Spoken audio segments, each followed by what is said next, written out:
हे class 10 कैसे हैं आप सब? आई होप आप सब बहुत अच्छे हैं, मस्त हैं एंड सब सेफ है गाइस। तो स्टार्ट करते हैं बेटा जी आज के सेशन को। एंड गाइस सेशन जो है वो काफी ज्यादा इंपॉर्टेंट रहने वाला है।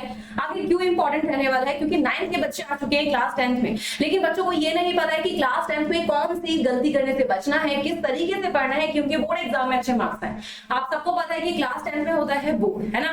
तो यहाँ पे कैसे पढ़ना है, क्योंकि 9th में बच्चे ने ना पढ़कर बहुत बड़ी गलती करी। क्योंकि मुझे पता है बहुत सारे बच्चे 9th में नहीं पढ़ते हैं और कहीं ना कहीं कुछ बच्चों को प्रॉब्लम भी आती है, क्योंकि जब आप 8 से 9th में आते हो तो आपको नहीं समझ आता कैसे पढ़ना है। कुछ बच्चे बहुत अच्छे तरीके से अपना पढ़ते हैं, कुछ नहीं पढ़ते हैं। तो क्लास 9th में जैसे भी पढ़ा, अपना अच्छा पढ़ा, जो भी पढ़ा उसको साइड रखो। अब क्लास 10th में आए हो, आपको पता है बोर्ड एग्जाम है, तो याद रखना कि देखो क्लास 9th में अच्छे से पढ़ा फिर तो कोई बात ही नहीं। अगर नहीं पढ़ा है तो प्लीज क्लास 9th में जो गलती करी है उसको 10th में मत करना। अब कौन सी गलती जो आपको क्लास 10th में नहीं करनी है? सबसे पहली चीज, एक चीज ध्यान रखना, जितने भी जो बच्चे हैं जो सेशन को देख रहे हैं, प्लीज जो बात बता रही हूँ उसको ध्यान से माना, क्योंकि आपका बोर्ड एग्जाम है एंड आप ही के फायदे के लिए बात है बेटा जी। आपका एग्जाम है, ठीक है, इंपॉर्टेंट है, उतना ही हमारे लिए भी इंपॉर्टेंट होता है। तो हम चाहते हैं कि आपके मार्क्स बहुत अच्छे से आए, इसलिए आपको बातें समझाई जाती है, तो प्लीज उनको फॉलो भी किया करो। सबसे पहले यहाँ पे आपको एक चीज बता देती हूँ, आपके जितने भी जो सब्जेक्ट होते हैं, ठीक है, चाहे आपका बेटा जी यहाँ पे मैं कह रही हूँ कि साइंस है, ठीक है, साइंस में यहाँ पे अगर बात करूं फिजिक्स है, यहाँ पे केमिस्ट्री है, यहाँ पे बायोलॉजी भी है। इसके अलावा अगर हम बात कर लेते हैं आपका इंग्लिश हो गया, ठीक है, यहाँ पर आपका सोशल साइंस हो गया, ठीक, इसी के साथ अगर मैं बात करूं आपका मैथ्स हो गया, ठीक। तो कहने का मतलब ये है कि आपके जितने भी जो सब्जेक्ट है सभी को टाइम दो, ठीक है। ये नहीं करना है कि किसी एक ही सब्जेक्ट को पढ़े जा रहे हो। क्लास 9 में बच्चे क्या करते हैं कि जो सब्जेक्ट उनका फेवरेट होता है सिर्फ उसी को पढ़ते रहेंगे, है ना? ऐसा नहीं करना है। याद रखना कि सारे सब्जेक्ट बहुत ही ज्यादा इंपॉर्टेंट है। तो स्टार्टिंग से ही आपको क्या करना है, पहली चीज कि हर एक सब्जेक्ट को स्ट्रॉन्ग बनाना है। जो सब्जेक्ट आपका बहुत ज्यादा वीक है उसको आपको ज्यादा टाइम देना है, ताकि एग्जाम टाइम में प्रॉब्लम ना आए। अक्सर हम ऐसे करते हैं कि चलो आज मैथ्स पढ़ लेते हैं, कल पढ़ेंगे इंग्लिश, अच्छा आज ये कर लेते हैं, कल पढ़ेंगे ये सब्जेक्ट। वो चीज नहीं करनी है। जो सब्जेक्ट वीक है उससे भागना नहीं है, उसको स्ट्रॉन्ग बनाना है।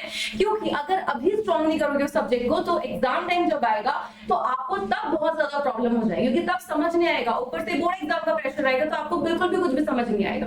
तो हर सब्जेक्ट पे स्टार्टिंग से ध्यान देना है। दूसरी चीज, बच्चे क्या करते हैं कि भाई पढ़ते रहेंगे लेकिन खुद के नोट्स नहीं बनाते हैं।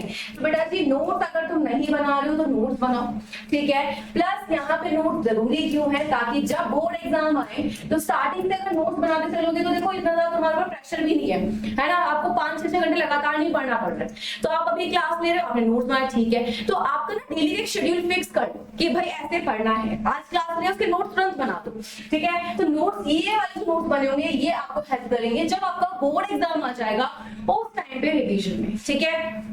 तो अगर आपने नोट्स नहीं बनाए हैं तो प्लीज नोट्स बनाओ, ठीक है, जो कि बहुत ही ज्यादा जरूरी है। तीसरी चीज बच्चे क्या करते हैं, तीसरी चीज है ये कि बच्चे 10th में आ चुके हैं लेकिन अभी भी उन्होंने चीजों को रटना बंद नहीं करा है। तो सबसे पहली चीज, ये जो आप रटना करते हो ना, चीजों को लेके जो भी चीजें रटते हो कि भाई अच्छा ये ऐसे ऐसे है, एक क्वेश्चन लगा दिया, अच्छा ये है, ये रटना नहीं है, समझना शुरू करना है, ठीक है। तो बेटा जी जितने भी जो चीजें हैं उनको प्लीज समझना शुरू करो।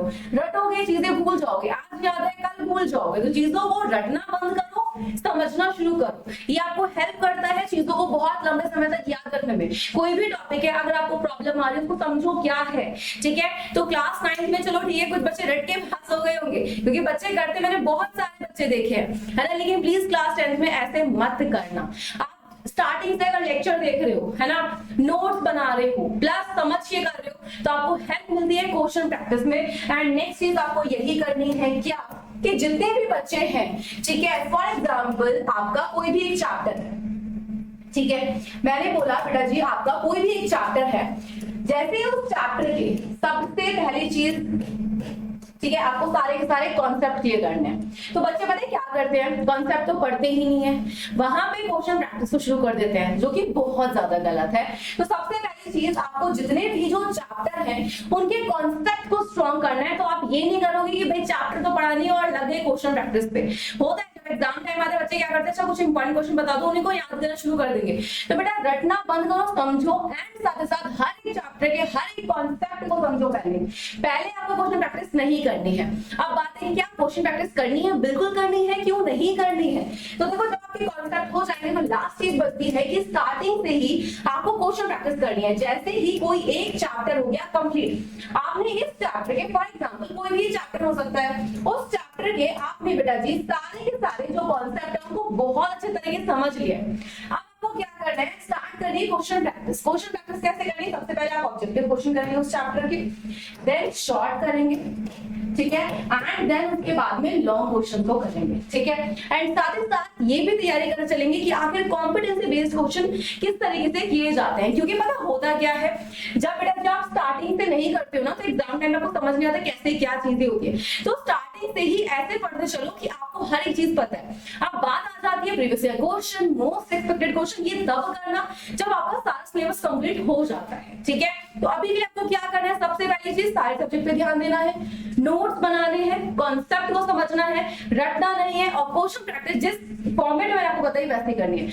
Objective, short and long, and chapter wise competency based question की प्रैक्टिस भी करते चलना है, ठीक है। तो प्लीज थोड़ा सीरियस होकर पढ़ना क्योंकि बोर्ड है, एंड जो बच्चे चाहते हैं बैच में जुड़ना तो बैच में जुड़ सकते हैं, क्योंकि यहाँ पर चल रहा है अभी अनबॉक्स का ऑफर, और यहाँ पर क्लासेस में आपको प्रोवाइड की जाती है लाइव क्लासेस, यानी कि क्लास होते हैं लाइव, उसकी रिकॉर्डिंग भी आपको प्रोवाइड की जाती है, ठीक है। प्लस साथ साथ आपको नोट्स मिलते हैं, क्लास का जो पीडीएफ होता है वो आपको प्रोवाइड किया जाता है, टेस्ट होते हैं तो आपको कोई भी प्रॉब्लम नहीं आती अपनी क्लास 10 के बोर्ड एग्जाम देने में, तो आपका सिलेबस टाइम से हो जाता है, रिवीजन भी, ठीक है। तो यहाँ पे अभी आप ऑफर को उठा सकते हैं, फायदा 60% का ऑफ मिल रहा है सारे बैचेस पर। तो 31 मार्च से पहले बैच को ले लीजिए जो बैच आप लेना चाहते हैं, ठीक है। एंड आप यूज कर सकते हैं मेरे कूपन कोड को जो कि है PS05, और अगर कुछ भी समझ नहीं आ रहा है आप इस नंबर पे कॉल करो, ठीक है, आपको सारी इंफॉर्मेशन मिल जाएगी, ठीक है। चलिए मैं मिलती हूँ आपसे आपकी क्लास में, तब तक के लिए bye bye and take care guys.